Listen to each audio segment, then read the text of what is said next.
Hi everyone, Sebastian and I will be traveling again soon, so I'm making a YouTube video to inspire you with different methods that you can use to make wonderful things with all these amazing bling bling and booty that we'll be sourcing in both Bali and Bangkok.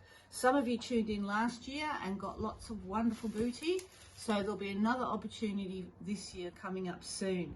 You can make these kind of bling bling mosaics. They're very simple and very effective. There's three really good simple ways of using these materials, which I'll be showing you in the YouTube video. The first way is just by getting a frame or a mirror and decorating the outside. It looks really effective. The second one is using a cutout shape. I've got a little cat here that I'll be demonstrating with. And the third one is to do a rendered background and then filling the cavity with the bling bling materials. So I will be demonstrating the three methods one at a time to show you how to work with these amazingly beautiful materials. Now I'm going to demonstrate the first method. It's a lot of fun and it's really effective. First of all, you decide on your design. A simple shape is best. I love doing trees of life. They're very effective for these kind of materials. So I've made a paper pattern and placed it on top of my board.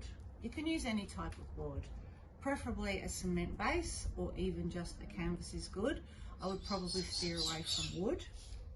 Then what you do is you mix up your sculpt and stick product, and you can mix it just with water and then add one of our beautiful tint colors. I've picked Purple Haze because I thought this rich purple color is going to look great with the bling bling.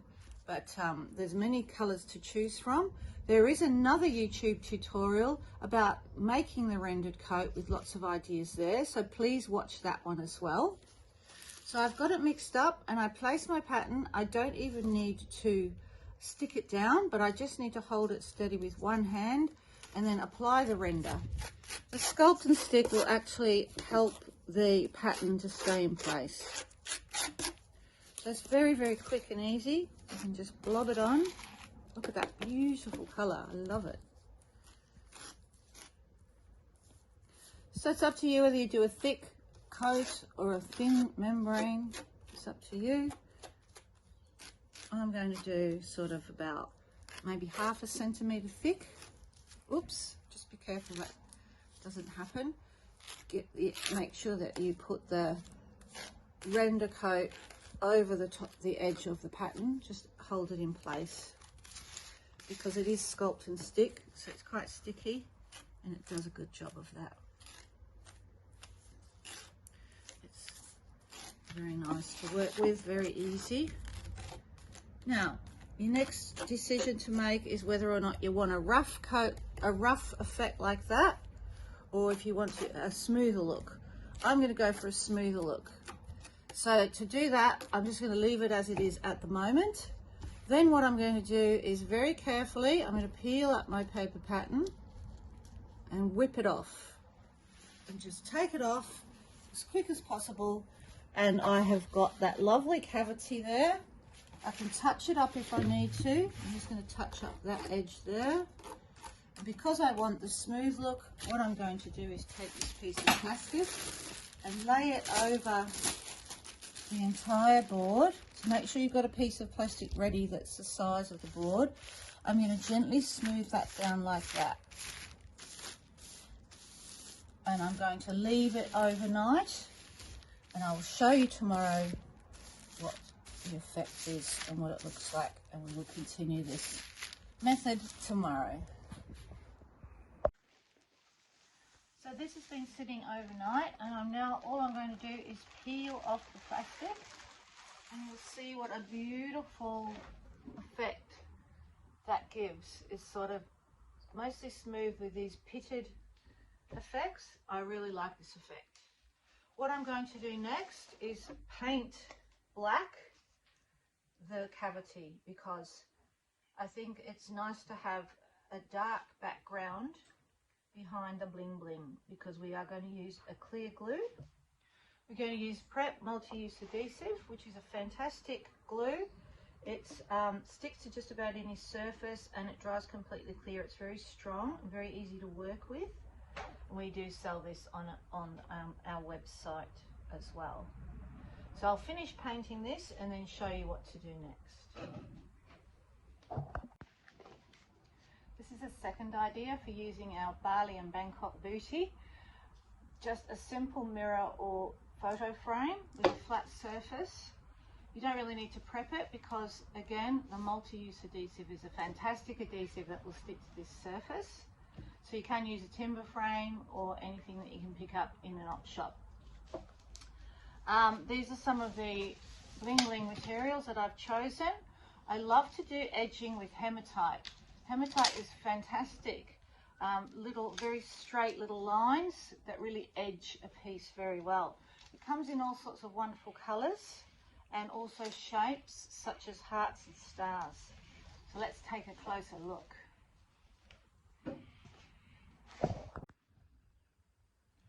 I'm going to begin by putting a line of adhesive across the edge where I want my first row to go.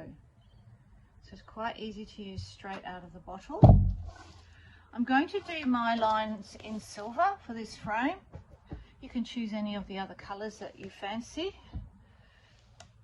And I'm going to just drop it on with the string inside onto the frame as such, and just make sure that you straighten and make sure it's lying straight.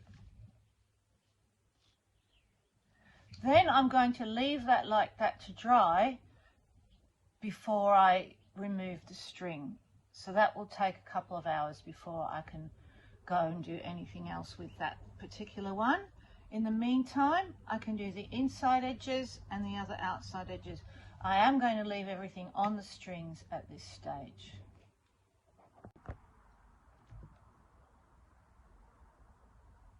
So you can see now I'm starting to fill up the frame a lot. I've only got some spaces left. And these areas here are done with seed beads. So I just want to show you how that's done because it's a really good effect for filling. So what you do is you just splodge your glue into a section, and you can be quite generous with the glue and use your pointy tool or your toothpick to move the glue around to make sure that you're filling up the entire area with the glue bed, nice and thick and all over.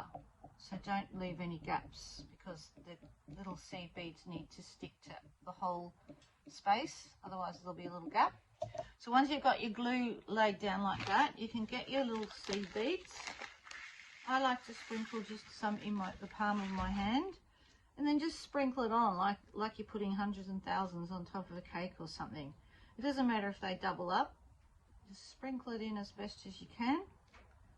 Put maybe a little bit more than what you need to, and then use your pointy tool or your toothpick just to move them around a bit to make sure that you've got like one in every spot. So you're filling up the whole area with seed beads. When it dries, it gives a lovely effect. And I'll just pop a few more in that one.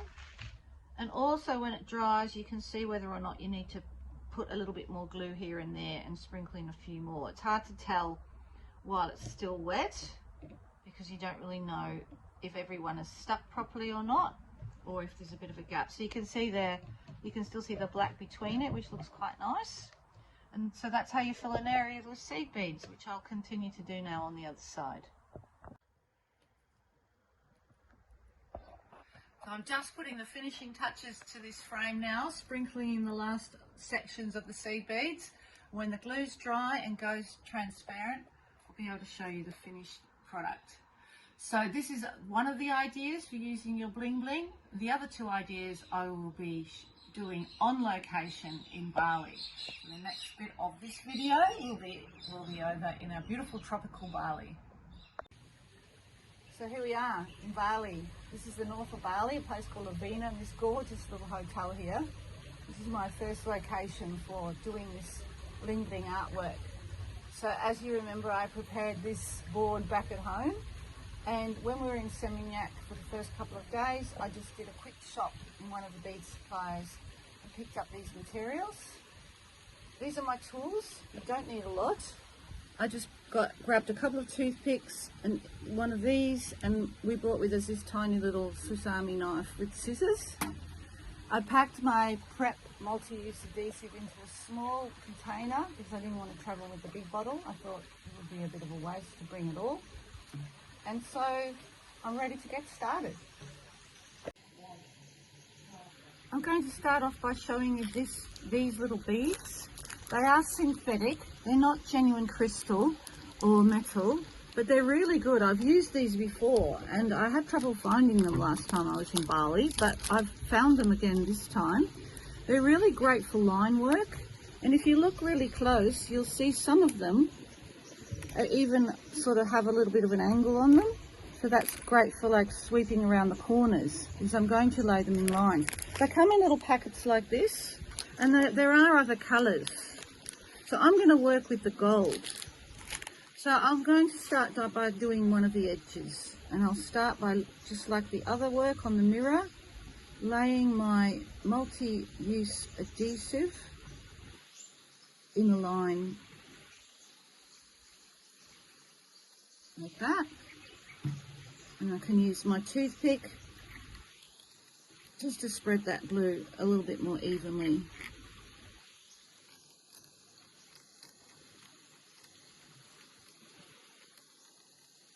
Now I'm going to start picking up these beads. I'll start with my fingers and see how I go. It's quite a good idea just to pop them on, because they're not in strings. They're a little bit more fiddly to work with, but I will get into you do get into the zone after a while. So I might just pop them on roughly and then slide them in with the toothpicks. Just kind of flick them into place and then clip them around a bit. And you can see what I mean by the angle there. See how that's got a lovely angle already there? So I can use that if I want to do that. Go around the corner seamlessly without a gap. Look at that. That's keystoning right there without having to do anything. Just by studying the angles of these beads. So I'm getting a little bit more into it now, and I think it's a better idea just to push them into the glue and lay them into position like that.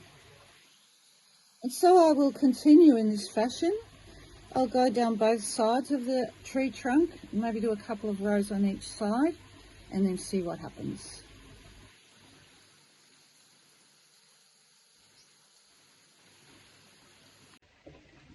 You can see I'm making some progress here. It does become a little bit awkward when you start getting these triangular gaps and wondering what to do with them. Well, you can play a bit of a game with the beads because sometimes they're not formed very well.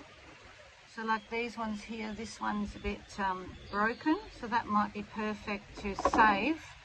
You come across those ones and save them in a little pile, so you can use them in those awkward spots. It also might be easier to put a blob of glue somewhere else and to pick up the, dip your toothpick in the glue and pick up the pieces, dip the pieces into the glue rather than try to fill those little tiny cavities with the glue if you've created little gaps. So that's kind of the fiddly bits which you have to think more about. Other than that, it's pretty straightforward. Just going up and down and filling different areas with these beads, and you do get into a little bit of a zone. And you know, you can find the skinny ones, the fat ones, the ones with the slanty edges, so you can create a nice full look. So see how that little broken piece has gone well into there? I also feel I'd like to occasionally put one of the beads this way up, just with a little round circle in the middle, just for a bit of visual interest. So I'm going to pop that one in there like that, just to make that one a little bit different. I think that's a nice touch. I wouldn't overdo it, because you don't want it to look like you've put it the wrong way round by accident. But I think that just little things like that might make a nice touch. So I shall continue now filling the whole area. I have a feeling I'd like to put something else here and maybe here. And I'm thinking I might find something on location. So I'll go for a little walk around and see if I can find a stone or something like that. So stay tuned. Okay, I'm going to look for some interesting bits and pieces I might like to pop into my mosaic now. It's a very well tended garden, so not a lot of rubble lying around. There are some little stones here and there that I might have a look at. Don't you just love the frangipanis? Oh, what are these? Oh my goodness, look at these insects. They're unusual. I think they're kind of like millipedes or something. Here's some little pebbles that might work.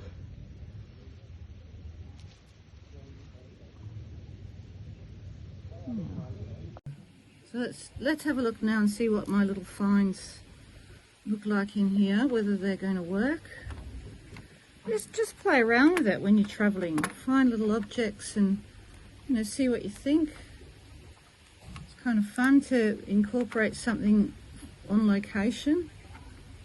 It's kind of nice, I think. What do you think, Sebastian? Yeah, I think that's a good idea. Which one? Maybe this one. The thing is, we're staying at a really clean resort. I know. hard to find anything scattered around. Well, that sort of clunks nicely into there. I think I'll pop that one there, and then maybe I'll mirror the same stone up here rather than using the grey one. Yeah, I think I quite like that. So I'm getting a bit frustrated now because I've got these gaps I need to fill. And in the past, I have managed to cut these with my mosaic nippers, but I don't have them with me. So I'm trying to find a way of cutting them. You have to be a bit resourceful when you're doing work on location. So I've come up with this idea where I'm going to put them underneath the chair leg. And sit on it.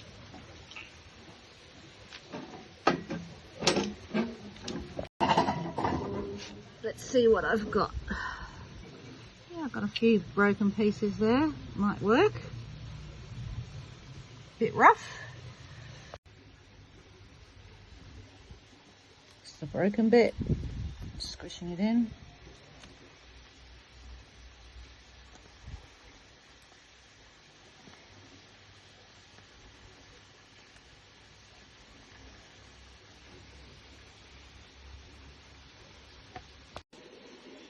So I think I've got it to a nice point now where I can start thinking about what to do in the treetop. I've laid down these little lines just that will be incorporated into the body of the tree up there.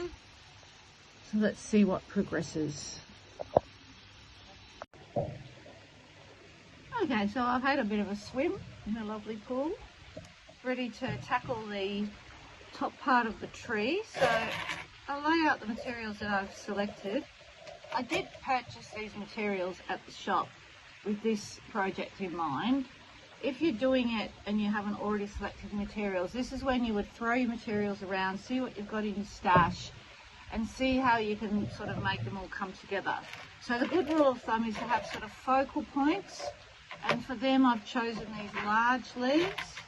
Then I've got these smaller leaves, which I think will go nicely in the mix, and I'm keeping it in with the gold theme. Then I've got these medium-sized crystal agate beads. These are dyed agate green. I thought they looked quite nice. Then I've got medium-sized beads, and these are glass crystal.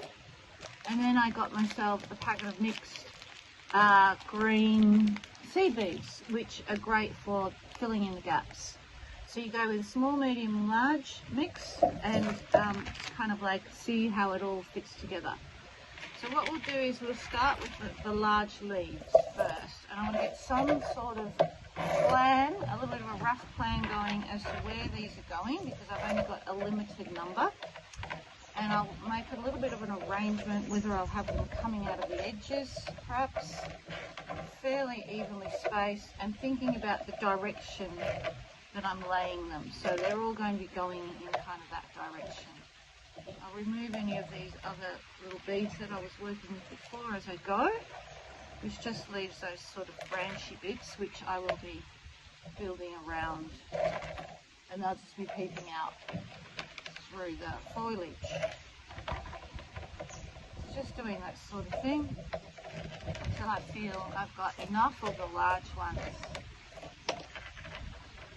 And I feel like I've got a nice, evenly balanced design and spacing around those ones. So I might put another one down here. And perhaps do that.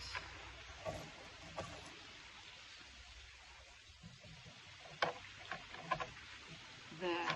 They are more on the expensive side, these leaves. They are beautiful though, they're quite solid. They've got veins on both sides and they're nicely shaped. The cheaper leaves are much more flimsy, so you do have to pay quite a bit for these ones, but I feel that it's worth it.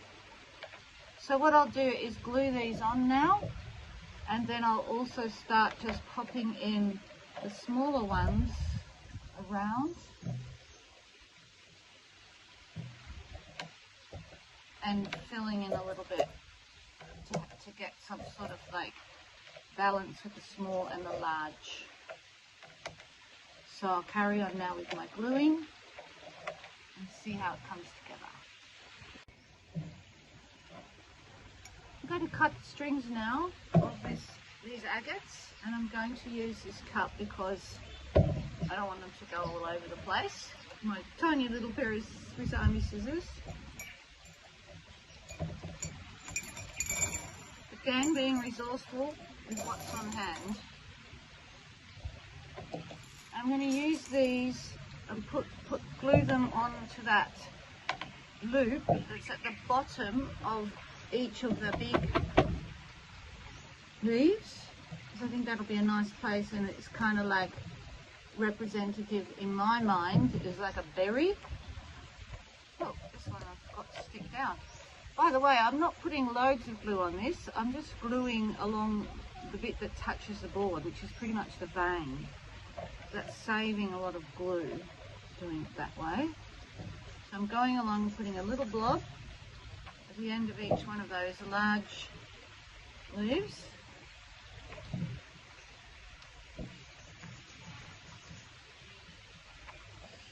And then popping on the single agates. With the holes obscured. I don't really want to see the holes of the beads, if I can help it. Although the light's not great now, so I've got a bit of shadow. I can't really see where the holes are.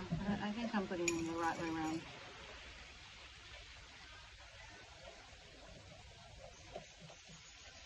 I'm not worrying so much if they kind of roll to the side.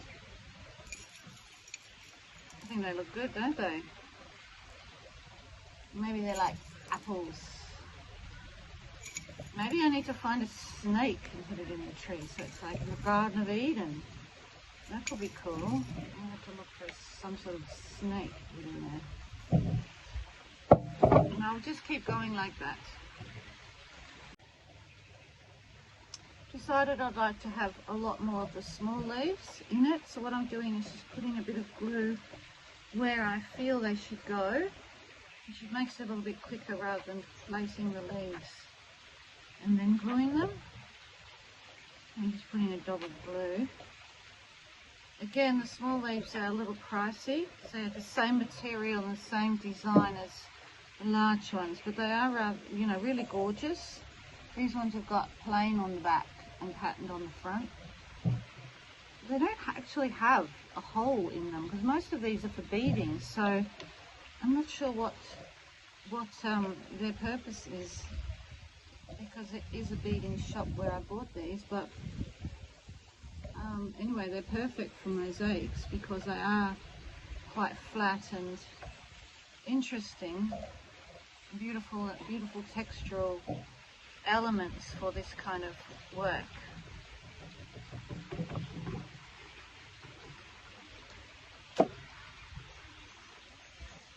Just popping the leaves into the glue bed where I've dropped it. I do have to work quite fast because it's so hot here, the glue is actually drying quite quickly. But if you're in a cooler climate, you will have a little bit longer to work into the glue bed. And Prep is such a great strong glue. It just gives you that little bit of a bond straight away. You can still move it around for a bit, but you don't want to like shove it around too much because you break the seal and then you have to re-glue. But it does give you a couple of minutes just to play around if you don't quite like the place, but it does grab quite quickly. So you don't have that sort of slippery, slidey thing happening with other water-based glues.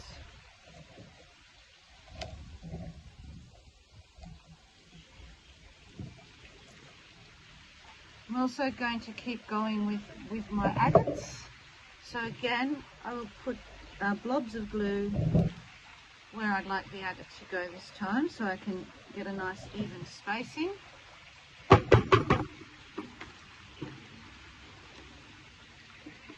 And just pop dobs of glue around and get those large agate beads in where I feel it's nicely balanced.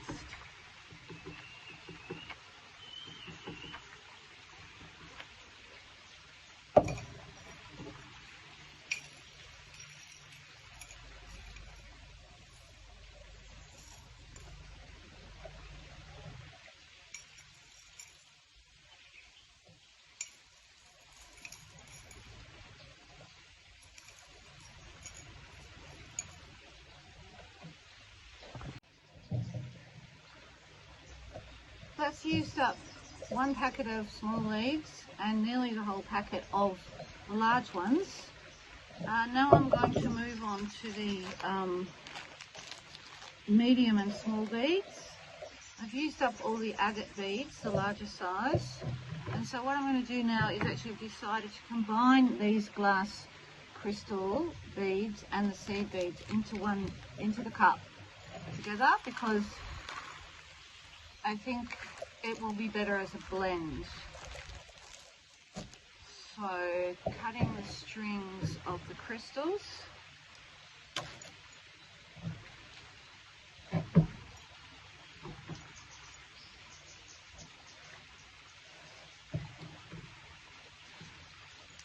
Just allowing all those crystals to slip off the wire.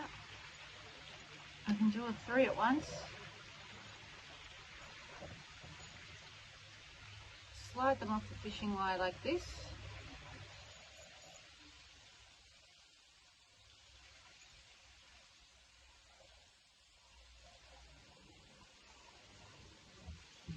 And give it a bit of a mix. So I've got a nice combo in there of the different ones, the medium and the small. So the medium sized glass crystals are going to give it like more of a little bling bling glittery effect. So now it's just a matter of working the areas, filling. So I need to put quite a lot of glue. I'll blob it on in a wider area, and then I'm going to use this, I think I might use this, even though it's going to waste a little bit of glue, just to spread it around. So what I'm aiming to do is to cover the entire area with glue, so those beads can stick everywhere now and fill in the gaps.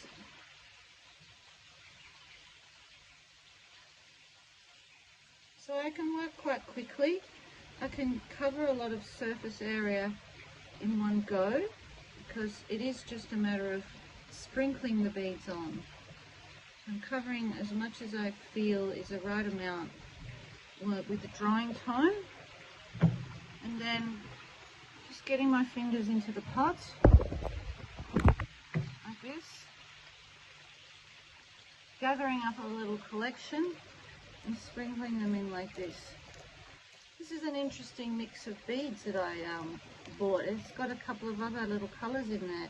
Orange. I'll pluck that out for now. I might put it in, but I just want to think about that. See how that's just really nice, kind of like a background, isn't it? And you put it on quite thickly. You can actually, once it's dry, you can tip it over and collect the excess beads and then maybe go a second session if you've missed a few gaps. But let's just see how that looks for now. I really like that. You don't have to really worry about pushing it off those leaves at the moment, because you will be sort of flicking them off later when you tip it up. How nice does that look? You might have to work a little bit harder just to make sure that you're getting the beads under the areas under the leaf there. If you can see that from where I am, I'm just kind of pushing them under the leaf. This is a really interesting mix of materials. I don't very often come across mixes like this, but this was just, I think, like a one-off packet. But we can get you some like packets of different coloured seed beads so you can make a blend, or I might package them up at home as a blend. So I think that's a really nice addition to your mosaic stash. That's really nice, isn't it? What a lovely mix there. So I'm just going to continue to do that for the entire tree and see how it looks and whether it needs anything else. So there we have it. I've just sprinkled the last of the filling beads onto the tree top, and I'm just flicking any stray beads off those leaves. The idea now is to leave it overnight, and then we will flip it upside down and see what falls off and what stays, and then make any corrections according to what happens tomorrow. Okay, so this has been sitting overnight, so you can see all the glue is completely clear now, so you get a better idea of what it looks like. We've had an eventful morning. It's been a lot of fun. We took a motorbike ride out to some waterfalls, thinking we might just have a little look, but it was one of those adventure waterfalls, and we thought, what the heck, ended up jumping off the thing. 5 meters was my limit. It was a bit out there for me anyway, but we did it. Okay, so the last thing we do now is, if I was at home, or if I did have a big piece of paper or a wad of newspaper, I would now tip it onto that and then gather up the pieces in the fold. But I don't have that around here, so I found a big bag that was in my suitcase, and so I'm just going to, I'll move that for a minute. I'm just going to put it into the bag to sort of put it like that into the bag, and then flip it upside down like that instead. So I don't want to end up with beads all over this swimming pool area where I've been, this lovely outdoor location where I've been working.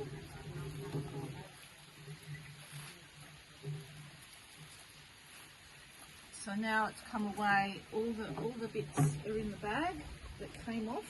There are quite a lot in there. Looks, my glue's still in there as well. But I've still got plenty in the cup. So what you do now is you inspect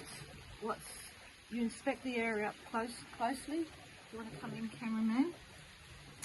And you can check for a couple of things. You can check for the stray beads that are sort of stuck on the parts where you don't want them, like the ones that here, like stuck on the leaves. If you want to, if you don't like them there, I think I'll take them off. You can sort of pick out what you don't want, where you didn't expect it to be, or you didn't plan on it being there. So you can make those corrections. And you can also just have a little look if it looks bare anywhere. And maybe if you've missed a patch, you can top up an area, like in there, there's not many beads in there. So you can just put a little bit of glue and use a few more beads in that area. You can also add any more surprise elements if you want. Like I've got this one orange bead. Well, I've got two actually, which don't really fit in with my colour scheme, but I thought, you know what, it might be nice to have one just say here, which is like on the rule of thirds, where you divide your board into 3, and you might have one little fancy focal point. So I might just put that one little orange bead there, just to give it a little bit of a something. I will keep a lookout on our travels. Perhaps there's other objects I might find to put into the tree, or I may have something falling out of the tree. Like I talked earlier on, maybe like a snake would be good. We'll see what I find. If not, I'm really happy with the way this has come up.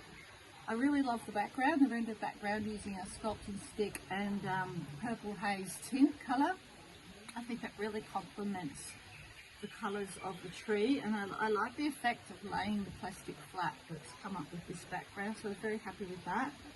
And you know, these little square beads have done a really great job of the line work and creating like a nice solid trunk. And then the mix of the leaves and the bead, different size beads, I think it's a really nice balanced piece. So it's really easy for you to do yourself, and I hope you have a go at making something like this. So thank you for watching this tutorial.